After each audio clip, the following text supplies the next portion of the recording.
अमेरिकी अंतरिक्ष agency NASA ने करीब 1.5 महीने पहले खुलासा किया था कि धरती की तरफ एक बहुत बड़ा एस्टेरॉयड तेजी से आ रहा है। साथ ही ये भी बताया है कि यह एस्टेरॉयड धरती के सबसे ऊंचे पहाड़ जो कि माउंट एवरेस्ट है उससे भी कई गुना ज्यादा बड़ा है और इस एस्टेरॉयड की स्पीड 31,319 किलोमीटर प्रति घंटा है, यानी कि करीब 8 किलोमीटर प्रति सेकेंड। अगर इतनी गति से यह धरती के किसी समुद्र के हिस्से में टकराएगा तो ये एक बड़ी सुनामी ले आएगा और अगर किसी ठोस जमीन पर गिरता है तो फिर यह कई देश बर्बाद करते हुए जाएगा। इस एस्टेरॉयड को 1998 OR2 नाम दिया गया है। इस एस्टेरॉयड को नासा ने सबसे पहले 1998 में देखा था। इसका व्यास करीब 4 किलोमीटर का है। यह एस्टेरॉयड 29 अप्रैल की दोपहर 3:26 के करीब धरती के पास से गुजरेगा, लेकिन धरती से इसकी दूरी करीब 62.90 लाख किलोमीटर रहेगी। वही दिन की रोशनी में आप इसे खुली आंखों से नहीं देख पाएंगे। जिस प्रकार पृथ्वी सूर्य का चक्कर लगाती है उसी प्रकार उल्का पिंड भी सूर्य का चक्कर लगाते हैं। वहीं इस पिंड के बारे में बताते हुए अंतरिक्ष विज्ञानी डॉक्टर स्टीवन प्रॉब्दो ने बताया है कि यह उल्का पिंड सूरज का एक चक्कर लगाने में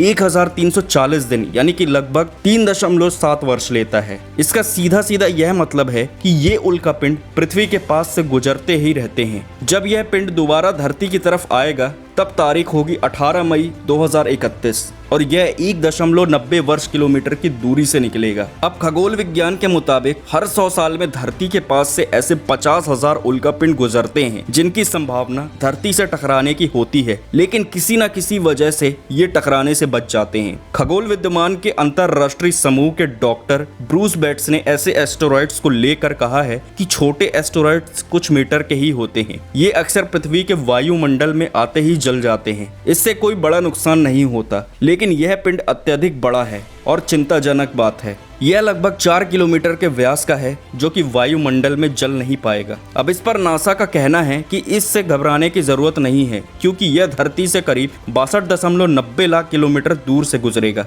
लेकिन अंतरराष्ट्रीय विज्ञान में यह दूरी बहुत ज्यादा नहीं मानी जाती। कुछ वैज्ञानिकों ने इसके धरती से टकराने की आशंका भी जताई है क्योंकि अगर यह पृथ्वी के गुरुत्वाकर्षण बल से आकर्षित हुआ और अपने पथ से भटका तो सीधा धरती से आकर टकराएगा। इससे पहले हर साल 2013 में लगभग 20 मीटर लंबा एक उल्का पिंड वायुमंडल में टकराया था। एक 40 मीटर लंबा उल्का पिंड 1908 में साइबेरिया के वायुमंडल में टकराकर जल गया था। यह दोनों उल्का पिंड अधिक छोटे थे, इसलिए धरती के वायुमंडल में ही जल गए, लेकिन यह उल्का पिंड बहुत बड़ा है, इसलिए वैज्ञानिकों ने इसके लिए चिंता जताई है। तो अब तैयार हो जाइए आसमान का एक और खतरनाक नज़ारा देखने के लिए, क्योंकि धरती के बगल से गुजरने वाली अंतरिक्ष की एक बड़ी आफत आने में सिर्फ कुछ ही घंटे बाकी हैं। पहले ही कोरोना से जूझ रही दुनिया के सामने अब एक नई मुसीबत अंतरिक्ष से आ रही है। इसे लेकर दुनिया भर के वैज्ञानिक परेशान हैं, क्योंकि अगर दिशा में जरा सा भी परिवर्तन हुआ तो खतरा बहुत ज्यादा हो जाएगा। तो पीपल्स, इसका अपडेट आपको लगातार मिलता रहेगा। तब तक जुड़े रहें हिंदुस्तान मिरर के साथ। धन्यवाद।